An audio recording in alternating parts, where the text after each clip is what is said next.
Are you happy now that you've switched to my sister? Of course. Anyone can see that Lucy is more attractive than you. Can't you even understand that? It was definitely the right decision to dump an old hag like you. As Tom uttered these words, my sister chuckled quietly.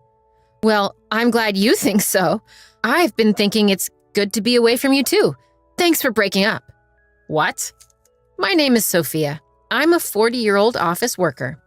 Until very recently, I had a boyfriend. His name is Tom, 2 years younger than me, and we met at a mixer party. I wasn't planning on attending the mixer, but my colleagues convinced me to go, just to make up the numbers. I had doubts about being the only middle-aged woman there, but all the men were 35 or older, and many were close to my age. I thought I could have a good time, and I had a lively conversation with all the men at the party. Amidst all this, it was Tom who was keenly interested in me. Tom and I had similar tastes, such as liking the same artist, smoking the same brand of cigarettes, and enjoying the same food. We clicked well, and Tom started inviting me out on dates and for meals. After that, we started dating and our relationship progressed smoothly. Sophia, your cooking is delicious. Thanks. Maybe it's because I've lived alone for so long, and I used to cook a lot as a substitute mother for my younger brother and sister. Oh, you have a sister too. I'll have to say hello to her sometime. At that time, I didn't think much of it, but now I feel that him mentioning only my sister, not my brother, hinted at his flirtatious character. We started dating about 1.5 years ago, and even then he showed signs of being emotionally abusive. Sophia, is dinner ready yet? Just a little longer. I'm making it now. What? I'm starving here. You're really inefficient. Despite us both working, he didn't do any household chores. Although he often came home earlier than me, he would just laze around on the sofa watching TV. What, stew again? Give me something hearty or fried. Yeah, make croquettes. Well, if I start making croquettes now, dinner will be very late. Huh? It's easy to make those things. You're really bad at this. Just go to the grocery store and buy some. Tom would boss me around and give orders like this. He also mocked my appearance. You're really ugly. Whenever he saw a beautiful female celebrity on TV, he would compare them to me and hurl abusive words. He would also call me an old hag, which was quite ironic coming from him, who was only 2 years younger. Whenever he got irritated or things didn't go his way, he would insult me to keep his mood up. However, he was very gentle at other times, saying things like, I love you, Sophia, or I feel calm when I'm with you. So I thought that the occasional insults were just a sign of him showing his true feelings because he loved me. Looking back now, it was a shockingly foolish interpretation.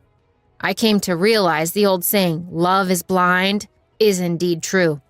After we had been dating for about 1 year, he started coming home late. I have to work overtime today, so I don't need dinner. He would just send that message and call it a day. And every time he came home, he was drunk. When I mentioned that he smells of alcohol, Tom gets huffy and claims he only had a drink with his colleagues after work. But it's clear to me that he's had more than just one drink. His face is red, after all. But if I push him any further, he'll yell back tenfold, so I don't have any choice but to stay quiet. However, I couldn't help but sigh when I found business cards from strip clubs and brothels in his suit pocket. Well, if he's stressed out from work, I guess he needs some sort of outlet. But even though he's dating me, he still does these things. He's called me an old hag and an ugly duckling before, but I believed he still loved me as a woman. However, these days, he hasn't been doing that sort of thing. He's been satisfying his desires elsewhere. I've been wondering if we can even still call this dating. But amidst all this, Tom did something surprising. Today, it's on me. Let's go get some sushi. Huh? What's the occasion? Nothing much. Just a token of my daily gratitude, I guess. I found his shy response endearing, and I was excited to go eat sushi. It wasn't high-end sushi, but it was delicious, as it's been a while since I last ate sushi. When we got home from enjoying our sushi, Tom said, I've got some special beer at home for us to enjoy tonight. Oh, thank you. I was surprised since he hadn't done anything like this in a while. It wasn't a special day or either of our birthdays, so I couldn't help but wonder if there was a catch. Then, Tom bashfully dropped a bombshell. Well, I haven't prepared a ring yet, but how about getting married? Huh? It was an unexpected proposal. I was so taken aback that I couldn't respond immediately. As I sat there wide-eyed and stunned, Tom asked me, "Is it no good?" I was honest about how I felt. "I'm sorry. It was so sudden. I'm shocked." I see. I was happy, but I had to voice my concerns. I'm thrilled you proposed, but you've said so many cruel things to me, right? And it seems like you go frequently to those nightclubs. Why did you propose to me despite all that? When I asked, Tom responded while looking me in the eyes. "I guess it's because if I'm going to get married, I want it to be with you, Sophia. I've said terrible things to you, and I'm truly sorry. I've taken your kindness for granted. I promise I won't say anything to hurt you anymore. So I want you to marry me." Being told that so directly, I couldn't help but be swayed. I accepted his proposal right then. I was suddenly so happy at the thought of getting married. I couldn't stop grinning. But even then, our old patterns didn't change. "Hey, old lady, get me a beer, will ya?" "Hey, didn't we agree you wouldn't call me old lady?" "Ugh, you're such a nag. Sophia, old lady, both are more or less the same 6-ish letters." "It's not the same at all." "You're always nitpicking. It's annoying." "That's because you're breaking your promise. You promised me when you proposed. If this is how it's going to be, I can't bear it." "Ugh, then you shouldn't have accepted so easily." Saying that, Tom, irritated, took his beer and secluded himself in his room. Another day he shouted, "Don't get cocky, you old ugly hag. Any young woman is way better than an old hag like you." When he started talking like this, I too didn't hold back, replying, "If that's the case, why don't you find a young woman and move on? But you're settling for me because no young woman would look at you now that you're an old man, aren't you?" When I teased him like this, he would get furious, his face turning beet red. "Don't you have any sense of gratitude or awareness that you've been chosen? If that's how you want to choose, let's annul our marriage." "All right, let's call off the marriage." Saying so, Tom once again retreated to his room with a beer in hand. Looking back, he seemed to be drinking excessively around this time. Maybe his heavy drinking was what made him short-tempered and his words harsh. Still, the next morning he would apologize. "Sorry, it was my fault. I only have you, Sophia. Sorry for being such a lousy boyfriend, but I really want to marry you." When he said these sincere words, I, in the end, would always forgive him. A few months passed since he somewhat proposed, and finally we started preparing for the marriage. First up, meeting each other's parents. It was my first time meeting his parents, but they were very kind and approved of our marriage. Now it was his turn to meet my parents. "Ah, welcome, Tom." "Lucy, long time no see." My sister, who was living at home, greeted us. Tom had visited my home a few times and had met not only my mother, but also my brother and sister. It was his first time meeting my father, but my father is not scary, so he interacted with Tom normally. "So Tom and my sister are getting married. I never thought she would beat me to it." "Right? You're already in your late 20s. Time flies." "Hey, Mom, stop teasing me about that." My sister puffed up in anger while my mom laughed maliciously. In fact, my sister and I have quite an age gap. She is currently 28. That means there's a 12-year gap between me, who just turned 40, and her. Even though she's in her late 20s, my sister has a beautiful face, so she looks more like she's in her early 20s. My family approved of the marriage, and Tom and I steadily prepared for our wedding. But then, out of nowhere, he suggested we break up. I didn't understand why. Why? We're about to meet both families. We don't have to cancel the family meetings." "What do you mean?" Then the doorbell of our house rang. Wondering who it could be at such a time, it turned out to be my sister. "Lucy, sorry, I'm a bit busy right now." "No problem. I'm involved too." "Huh?" With that, my sister strode into our house. When I followed her, Lucy called out, "Tom!" and to my surprise, threw her arms around him. "Oh, you sure took your time, didn't you?" He chuckled. "I was picking out some cute lingerie for you, Tom, and that made me late," Lucy laughed. "Really? Can't wait," Tom said, patting Lucy's bottom. What's going on? I asked. Huh? Can't you see? This is what's happening. Tom replied, laughing and pulling Lucy closer to his side. I'm sorry, sis. I fell in love with Tom, and he fell for me too. So I'm going to be the one marrying him, Lucy announced, followed by a guffaw. Unbelievably, just before our wedding, Tom switched from me to Lucy, as if she had just proposed to him. I felt like I was about to faint from shock. We'll be moving to our new home now, Tom said, heading into his room and coming out almost immediately. It appeared that he had already packed his belongings. You'll be alone again, sis, but you're already 40, so isn't it fine to stay single? Lucy taunted with a malicious laugh.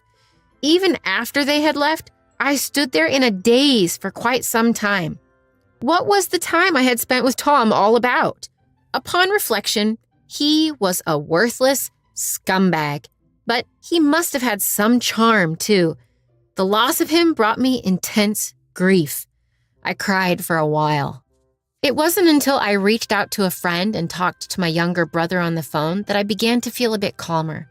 As I calmed down, I was able to think more clearly. As my mind cleared, I felt pure anger rising towards Tom and Lucy. I wanted to pay them back, to make them regret Tom breaking up with me. With that in mind, I decided on a plan for revenge. When I told my brother about it, he agreed to help me. A few days later, the day came for the two families to meet. Apparently, Tom had not yet informed his parents, as they greeted me with, "Thank you for marrying Tom." My parents, too, seemed to be in the dark, greeting the other couple as Sophia's parents.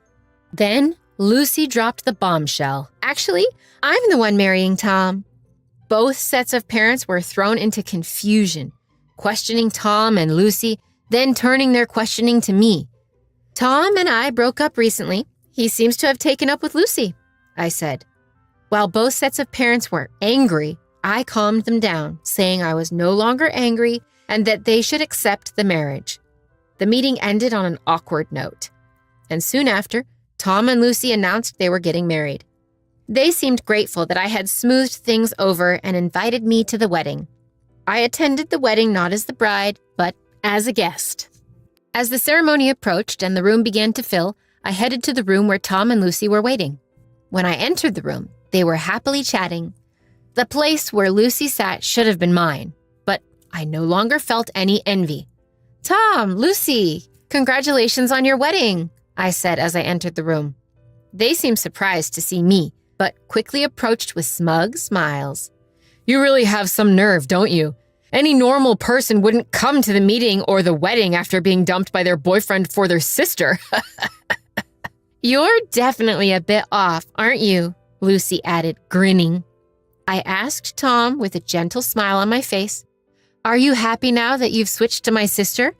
Then Tom burst into laughter and said, "Of course. Anyone would agree that Lucy is more attractive than you. Can't you see that? It was absolutely right to ditch an old hag like you." Hearing Tom's words, my sister Lucy giggled as well. "Good for you. I'm glad I'm free from you too. Thanks for breaking up with me." "What?" Tom seemed flustered, not expecting such a response from me. My proud sister, irritated by my composed statement, bit back.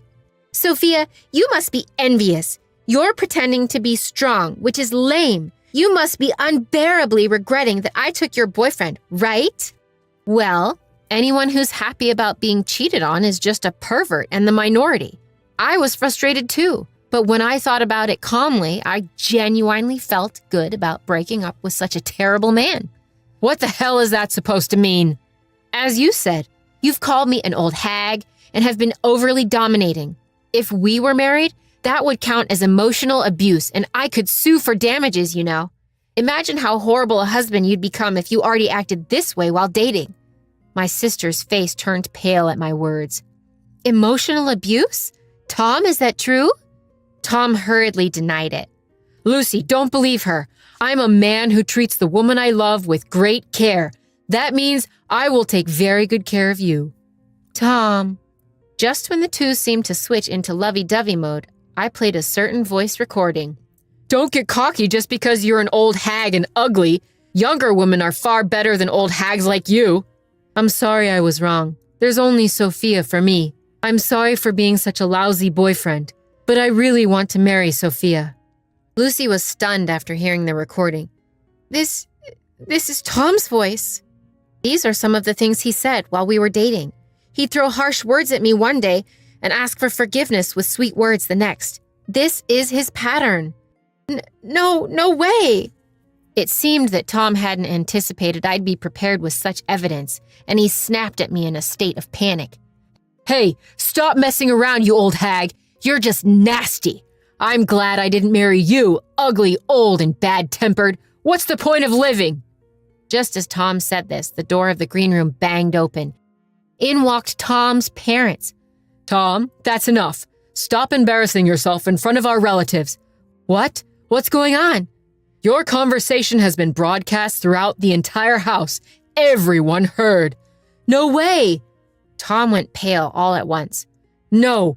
Is this some kind of a joke? My words were—" "Every attendee heard it all today. I'm disappointed to hear you're such a pathetic man, Tom.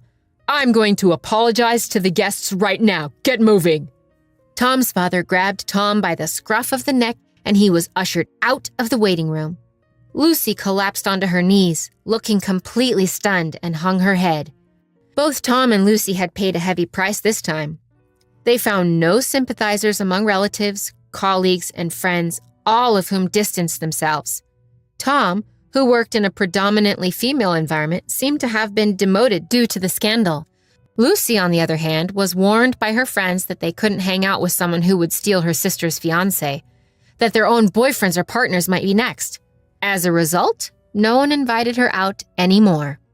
However, once she found out that Tom was abusive, she seemed to have completely lost interest in him, and they ended up breaking up.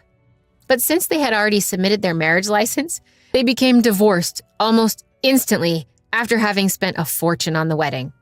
Lucy was cut off by her parents, brother, and me after the incident and is now reportedly forced to live a frugal life in a cheap apartment working as a freelancer. Now, the reason why our conversation was broadcast throughout the venue at the wedding was because of a favor from my brother. He owns a company that handles sound systems, not just for large-scale events and concerts, but also for most of the weddings in our area. The venue for Lucy and Tom's wedding was handled by my brother's company. So he explained the situation to the staff beforehand and had them put a small pin microphone on me to broadcast our conversation to the venue. I didn't expect Tom to make such a spectacle of himself, but the plan was a complete success, and I had my revenge. Afterwards, I decided to throw myself into my work. I was promoted and was put in charge of a project where I ended up dating a man from a client company. He is the same age as me and is divorced, but it seems the reason was his wife's infidelity. He is very kind, doesn't change his attitude suddenly or make harsh remarks, and always speaks to me gently.